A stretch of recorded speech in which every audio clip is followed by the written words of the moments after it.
Good morning to wherever you are. This is your Java Man, and welcome to Java Central.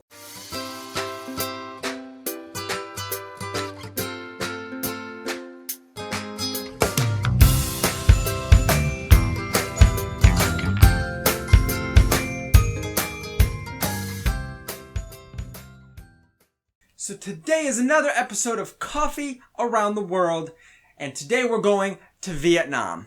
Coffee was first introduced in Vietnam at around 1857 by the French. Now, if you see the typical coffee maker in Vietnam, it would make sense. It's kind of got a French press / drip kind of feel to it. So you can see that they left their mark in Vietnam in the coffee industry.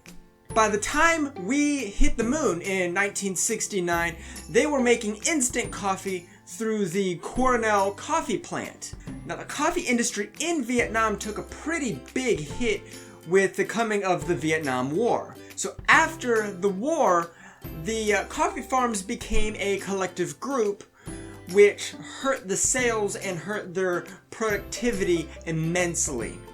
However, in 1986, some reforms were made. There were now private coffee plants and coffee plantations where they could make their own coffee, they wouldn't have to work with anybody else, and this made the coffee industry in Vietnam just skyrocket. Now, there are two main types of coffees that are grown here in Vietnam. The first one is the Arabica, I don't really know how you say it, coffee, and the Robusta. Now, the Arabica or Arabica, however the heck you say it, it is the higher quality in terms of flavor and just quality of bean in comparison to the Robusta. However, the Robusta is 97% of the exported coffee from Vietnam. Now, technically, there is a third coffee known as the kopi leuwak. You may be familiar with it. It is from the civet, which is like a wild jungle cat that finds these coffee trees or bushes or whatever plant they grow on, eats the cherries that have the coffee bean in them, and then they digest it, pass it through their system, as you could imagine, and then they gather it up and make it coffee. Now, the flavor of this coffee is not as good as it cracked up to be. It's more of kind of a novelty item, which, as everyone knows, we love our novelty items here in America, so drinking Ca Phe coffee is pretty cool and would be a pretty good conversation starter, unless if you're on your first date. Then you don't want to be like, here, have some coffee. She's halfway through drinking and then is like, oh, where'd you get this? And you tell her it's Ca Phe coffee. She may spit it out at you, throw it at you, and then run. Now, say you find yourself in Vietnam and you're trying to order coffee. Now, they're not too far-fetched in how they drink their coffee. You just got to know how to order it. First off, in ordering actual coffee, you have to know it's Ca Phe. Pretty simple, right? Just like cafe or the place you get coffee, it's pretty easy to understand. There's two ways you can initially order it. Nong, which is hot, and wouldn't imagine it would be a very common way to order the coffee in Vietnam because it is such a hot country. You just don't want to pile hot on top of hot.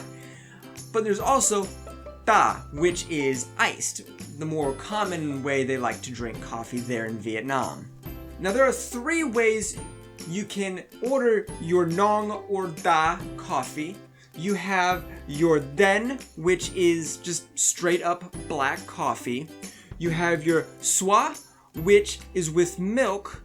And you have your Duong, which is with sugar. Now, you could have any sort of combination with these three just based on personal preference.